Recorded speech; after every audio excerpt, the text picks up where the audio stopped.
Well, sure, I don't believe I've ever seen a more likely-looking pair of fawn. French Bambi ought to be mighty proud.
Of all Walt Disney's animated classics, the heartfelt story and natural wonders of Bambi seem to touch more people more deeply than any of the fantasy worlds created in his fairy tales.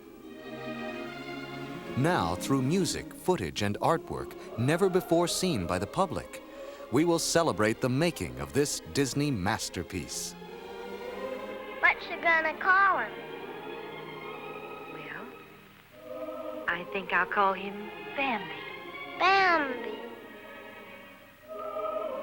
Yep, I guess I'll do all right.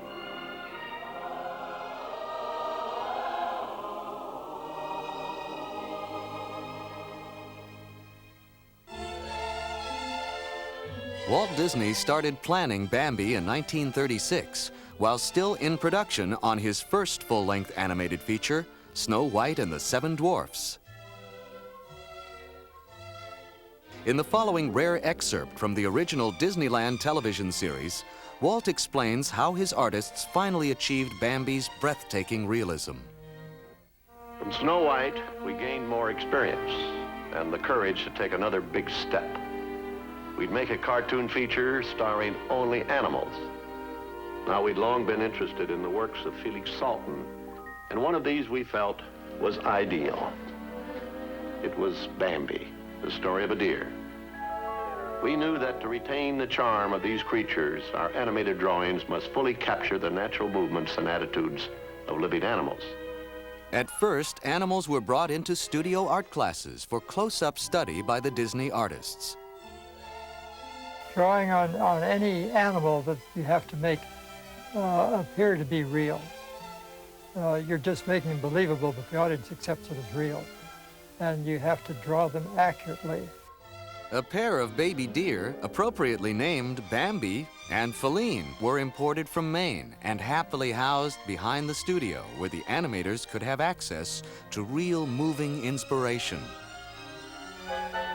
The trouble with pets is they act like pets, and that wasn't what we were looking for. So we tried a new approach. We would study motion pictures of wild animals living in their natural state. And in time, we added many reels of wildlife scenes to our Bambi research. Now we could see how a fawn would react when out exploring on his own. At last, our artists had the authentic action and inspiration they'd been looking for. If you look at the deer in Snow White, you'll find that they were almost sacks of wheat. I'm not going to be able to draw them very well, but this basically was what we had. And we had not reached the point where we were concerned about the anatomy that the deer has. But these were the structural things that we worked over and over, and he just drilled us and drilled us and drilled us to understand what the anatomy, what the bone structure of these little guys were. To create a realistic look, nature photographers documented the hidden textures of the forest environment. Disney artists created hundreds of paintings and drawings that captured the many moods required to bring the forest to life. What makes many of these drawings even more remarkable is that despite their incredible detail, they're actually extremely small.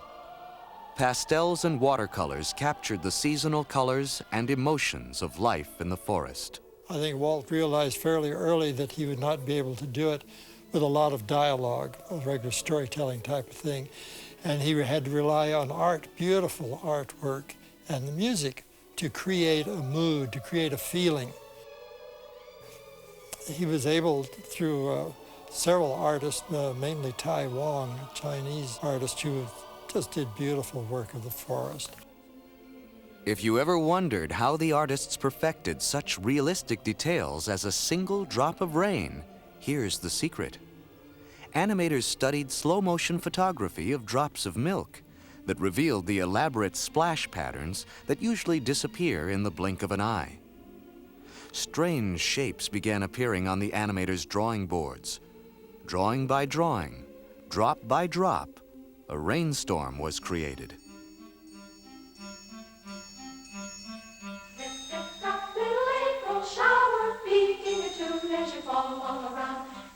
While the images for this raindrop sequence always remained the same, an early concept considered a different song to be sung from the point of view of the falling raindrops. Even here, the technique of using vocals as a scoring tool is evident. Presented here for the first time is the original test demo of the Rain Song from June of 1938, illustrated with concept and storyboard art.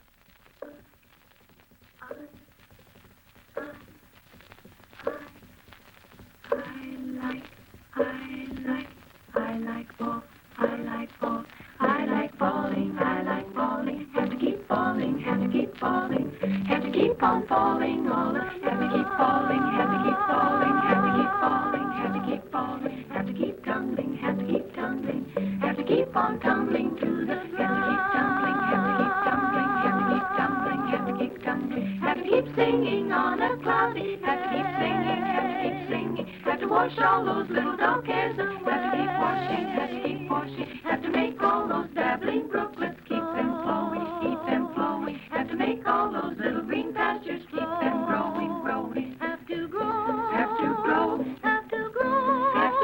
those little green pastures, have to grow those little green pastures, have to keep tumbling, have to keep on tumbling to the, have to keep tumbling, have to keep tumbling, have to keep tumbling, have to keep tumbling, have to keep falling, have to keep falling, have to keep on falling all the, I like falling, I like falling, I like falling, I like falling,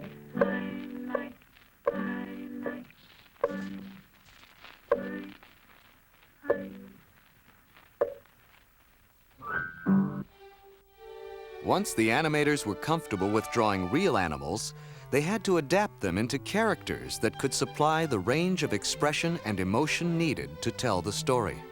And you look at a deer, and boy, there are a lot of bumps and bones and muscles on there. And then you have to try to get expressions and attitudes.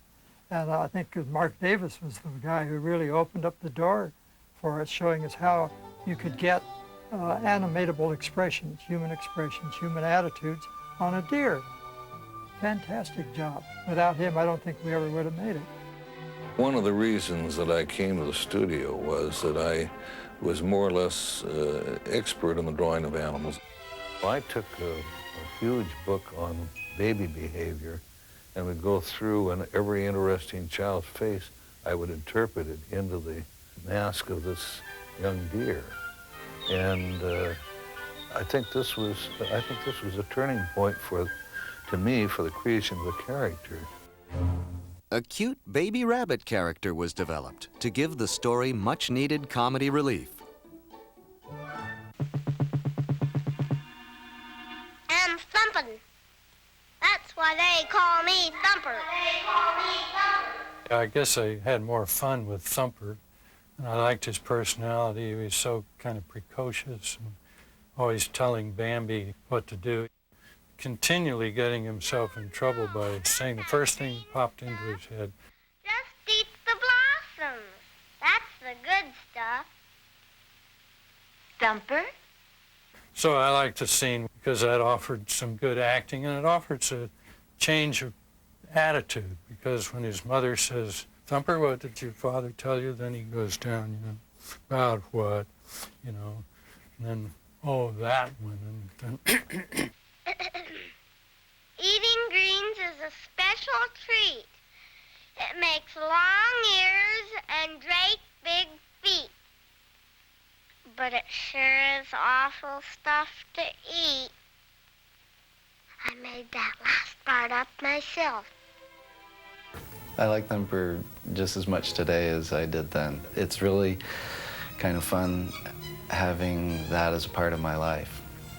As a 4-year-old, I didn't read the copy. The way the recording was done was in a sound studio with a director, reading the lines with the inflection and the enthusiasm that they wanted, and then I did it back to them.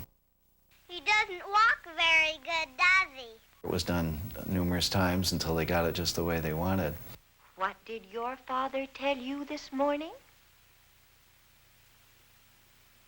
If you can't say something nice,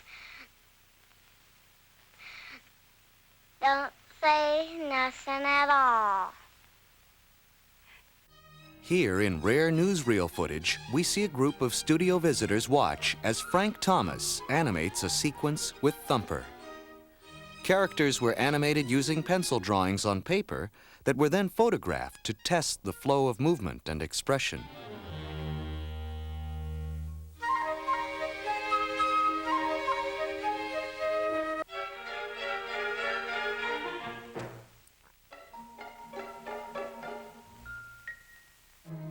Disney Studios' ink and paint department created all their own paints. For Bambi, nearly 250,000 cells were drawn and painted. When you combine that figure with the animation drawings, concept art, layouts, character designs, and backgrounds, over 1 million drawings went into making a little fawn come to life. Pretty amazing, isn't it, Bambi?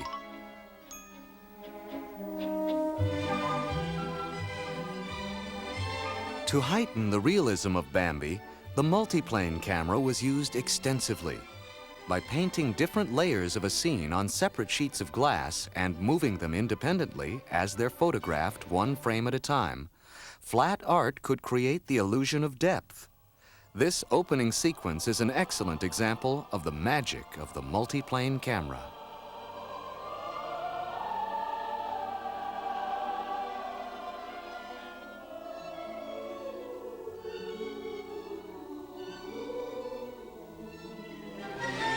When Bambi was first released in 1942, it was an immediate triumph and was recognized as one of animation's all-time greatest artistic achievements.